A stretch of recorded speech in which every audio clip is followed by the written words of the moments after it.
Hello दोस्तों, स्वागत है आप सभी का एक न्यू वीडियो में। आज हम बात करने वाले हैं गोरखपुर सिल्लीगुड़ी एक्सप्रेसवे की। और इनका निर्माण जो है वो पिलर का निर्माण किया जा रहा है। और यह उत्तर प्रदेश के देवरिया से गुजरेगा, कुशीनगर को जोड़ते हुए बिहार के कई ज़िलों से गुजरेगा।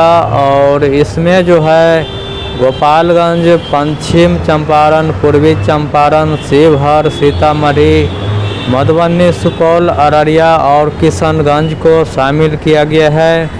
और वर्तमान में IN-27 है, लेकिन उस पर काफ़ी दबाव बना रहा है, काफ़ी एक्सीडेंट होता है, जिसकी वजह से नया एक्सप्रेसवे की निर्माण किया जा रहा है। और यह